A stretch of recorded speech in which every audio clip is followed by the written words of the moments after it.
Hi there. I'm Cindy Linden, and this is the Cook Along Podcast. Today we're going to make something pretty special. We're going to make Ted Lasso Shortbread Biscuits. For those of you who know what I'm talking about, you should be excited. For the rest of you, let me explain. Ted Lasso is a show that premiered on Apple Plus TV in, I think, 2020. And it's ostensibly a show about a soccer team, but what it's really about is kindness. It's just a demonstration of some really human people with all kinds of really human failings and sorrow and arrogance and bullying and meanness, how all of those things can be handled with kindness instead of censure or anger or punishment. It's the most feel-good television I have ever watched, and I am a huge fan. And if you have any way to find it, I highly recommend you start with season 1 and just indulge yourself. You won't be sorry, I absolutely promise. You may not think you want to see a show about soccer/football, but you do. This one you do. Now about the biscuits. The plot starts with the owner of a soccer team who is trying to get revenge on her former husband, who used to own this soccer team, who's run off with a younger woman, by making the soccer team fail miserably. She wants to drive it into the ground. So she hires this guy from Kansas who has a terrible track record for coaching American football.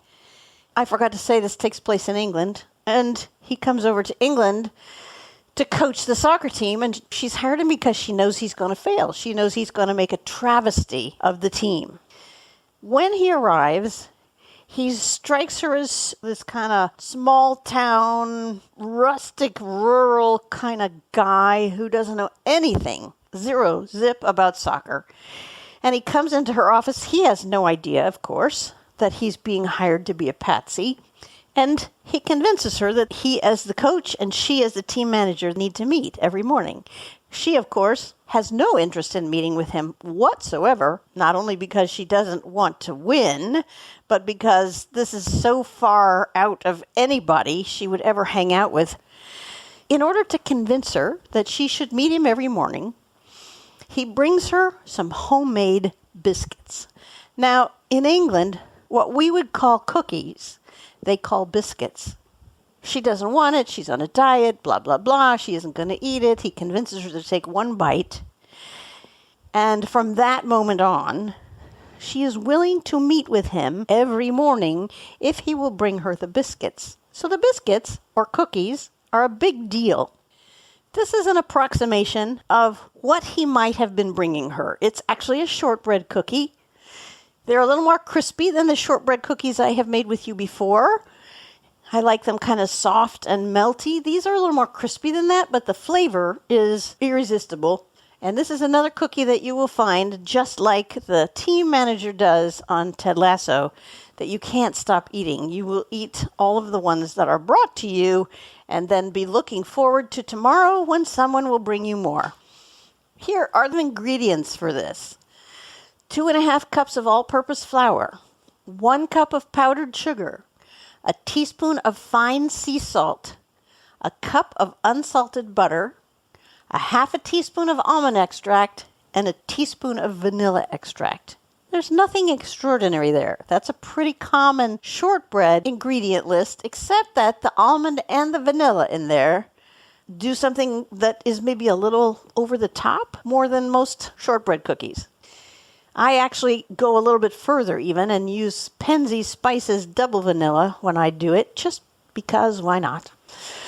The equipment that you need includes an 8-inch square baking pan. That's what I call a brownie pan.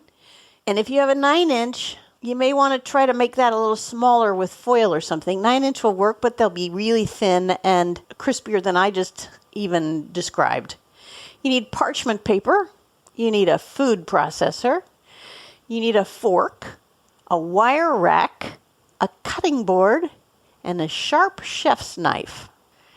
Your do-aheads, one of them, red alert here, is the unsalted butter needs to be at room temperature. So it's going to have to sit out for a while or sit in your pockets to warm up for a little bit. So that's the first thing. And the other thing is to preheat the oven to 350 degrees. These are really delicious. And everyone who has tried them has fallen in love with them and gotten a little small kind of addiction to them. So be prepared for that, and be prepared for something just really yummy that you are going to be excited to share. You're going to use that parchment paper to line your 8-inch square baking pan. And here's a tip. You want to make sure that the parchment paper extends out over the rim, over the edges of the pan, because we're going to use the whole parchment paper to pull the cookies out of the pan later so that they are sitting on a counter and not in the pan. So go ahead and make sure that your baking pan is lined with the parchment paper, and get your food processor bowl and put into it your regular chopping blade. And then we're going to put the flour in there. These are very fast and easy to do. You don't have to do a lot of mixing or stirring. It all kind of happens in the food processor in a jiffy, which, if you've watched the series of Ted Lasso, explains how he was able to do it every night after he came back from a long soccer training session. So we're aerating the flour, stirring it up, scooping it lightly into a cup, and doing that again. And then you're just dumping those into the food processor. Now we're done with ingredient 1. The next one is the powdered sugar. And we're just going to spoon that into a 1-cup measure as well. It's mostly easier to scoop it for me anyway, and do the same thing about leveling it off with the spoon handle. And dump that in the food processor. And then put in your teaspoon of fine sea salt. Now this recipe specifies fine sea salt. It's fine so that it distributes further. Coarser salt isn't going to hit as many bits of the cookie as fine salt. And once you have those all in the food processor bowl, put your food processor on its stand and put the lid on it and give it just a quick spin. Just to get everything all mixed up. Okay? Now, that butter. You want to cut the butter up. We've got 2 cubes of it here, sort of semi-soft, not so soft that it squishes, but enough soft that when you push your finger down into the wrapper, it indents a little bit. Just open both of those up. Get yourself a paring knife or whatever kind of knife you like to use, and cut those in about 1-ounce pieces. So in other words, kind of along with the lines on the package. And we're just making some squares. We're going to end up with about 16 of them, but I don't think it's going to be that. Do it with both sticks. Don't be shy about getting stuff on your hands. I've discovered that so often it's easier to just do things with my hands than it is to try to keep my hands clean and use some tool. Okay, now we're going to turn the food processor on low and set it to going. And we're going to add that butter a few pieces at a time. Let's say 3 at a time. Just drop them in through the tube. And they don't have to spin for very long before you add the next 3 pieces. Here go my second 3 pieces. I walk across the room, I pick up my next 3 pieces. You get the idea here. Okay, I'm down to my last 2, and they're going in. And now I'm going to wash the butter off my hands. Okay, don't let it run too long. We want it to stay kind of crumbly. So right now, what you probably have in there is something that if you look closely at it, looks like when they tell you to cut butter together with flour until it looks like coarse crumbs. That's kind of what we got. Now we're going to add ½ teaspoon of the almond extract. And then your whole teaspoon of the vanilla extract, whatever kind you choose to use. Imitation or pure or double like I'm doing. I'll be honest, I've never tried this with the single vanilla. I don't know what it would taste like because I just knew vanilla was the right thing in here and I wanted the strong flavor. But it's the almond that really makes this spectacular and different. Now, just pulse it a few more times until it starts to come together. But we don't want to overdo it. We want the crumbs to start to clump, but it should stay kind of crumbly. I don't ever really pulse mine. I just sort of run it. Okay, so we're at crumbly, but I want it to actually look like it's about to come together. And then I don't want it to come together. All right, I'm going to take a picture of this for you so you can see what stage it's at. And then we're going to just take that whole business that's quite crumbly, but not bitsy crumbs, and dump it into the parchment paper lined baking pan. And once it's all in there, the next thing, which is probably obvious, is that we need to flatten it down. And here's where you get your fingers dirty again. You're just going to press it down into a single layer and press it into the corners. And as you do that, the dough will, of course, come together the way you would expect a shortbread to look. It's not going to be crumbs for very long as you press it. Now, if you want to, you can get a measuring cup or a drinking glass or something with a flat bottom and mash it. You know what? I guess I'm going to do that because I don't think this is going to go into the corners very well with just my fingers. Plus, it's going to leave all these fingerprints. Well, I'm going to continue with my fingers until I get it mostly spread out. And then I'll switch to a measuring cup in an attempt to get rid of the fingerprints. Just smash it into the corners. You see what I mean about this being incredibly easy. We just have to fancy it up and then cook it. All right, very badly fingerprinted. And then I'm going to smooth it out with a measuring cup. Just use the bottom of the measuring cup to kind of press down and flatten out the lumps. It should be even all the way across. It's not important that you get rid of the fingerprints, but the recipe's author is, of course, trying to make it look the way the cookies look in the package that he hands to the team manager. So we're taking a couple of extra steps in that direction. Now you get a fork, and you just prick a bunch of holes into that dough. I don't know why, but it's the way they look on the show. So I'm making about 4 rows, maybe 5. The fork holes are maybe less than an inch apart. And then we bake it in our preheated oven. Put it kind of in the middle. Make sure your oven has been heated for longer than when the temperature beep goes off. Put it in the oven, start it with 40 minutes. Center of the oven. We may have to go to 45, but we're going to start with 40 and see how it looks. What we want is for them to be golden brown. So that'll be up to your eyes to discern what looks like golden brown to your eyes. Where you get to the point where you're about to pull it out of the oven, come back and hear the rest.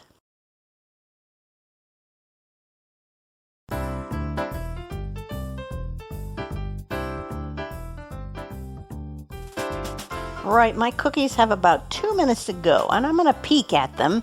They're a little bit golden. The 2 minutes may be enough. But if they don't look a little golden to you, they're just still kind of the color you put them in at, you can add up to another 5 minutes. You don't want them overly browned. Not that that will change the flavor in a bad way, but it makes them really crumbly and very hard to eat. My first batch I did in the toaster oven, and it turns out that that's just too small of a space for these cookies, and they got overdone quite quickly. So now I cook them in the full-size oven, and I keep an eye on them. When these come out, what you're going to do is take the whole pan and transfer it to your cooling rack. And then you're going to set a timer for 10 minutes. All right, there's my 40-minute timer. Now let's take a look at these. Oh, they are perfect. Yes, 40 minutes was perfect. Again, I will take a picture so that you can see what perfect looks like. Because the first time I made these, I had no idea what golden brown meant. How did I know how long I needed to go? But they seemed a little too crispy and a little too dry. So since then, I have made them to look like the picture I'm about to take for you. Oh, they smell really good. So they're going on the wire rack. And I'm setting my timer for 10 more minutes. Now, I'm just going to tell you what you're going to do from here so that you can go and enjoy these. When your 10-minute timer goes off, you're going to grab the parchment paper that's sticking up and very carefully pull that square of what in England they call biscuits out of the pan and set the whole parchment paper thing down on a counter. And then you're going to get a really sharp chef's knife, so it's long and it's sharp. You want to cut them while they're still warm and soft enough to cut and not just crumble. And you're going to cut it in half down the middle. And then you're going to cut each half in half so that you have 4 strips. And then you're going to turn it perpendicular and you're going to cut it in half in that direction. And you're going to cut the 2 halves in half so that what you end up with is 16 gorgeous, glorious, sweet, seductive, shortbread, quote-unquote, biscuits. These are wonderful things to build a relationship around. It worked for Ted Lasso and his manager, Rebecca, and I think it could work for you. Just entice them with these cookies. Gift them around. Gift them everywhere. They're inexpensive to make. They're fast to make. They smell and taste amazing. It will help you win friends and influence people. Please reach out to me if you have comments about these or if you have comments about Ted Lasso. I would love to talk to you about Ted Lasso. I'm in love with every character in the show. You don't start out that way, but by halfway through the first season, you're in love with every single one of them, flawed as they might be. You can reach me at cindy@thecookalongpodcast.com or through the Cook Along Podcast Facebook page. Tell a friend. Share these cookies. Oh my goodness, for heaven's sake, share these cookies with a friend.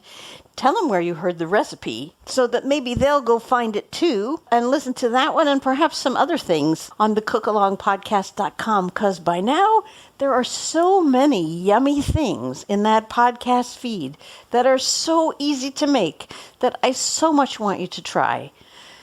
Please choose another podcast to listen to and try this week. There's a new episode every Saturday, and until next time, happy cooking!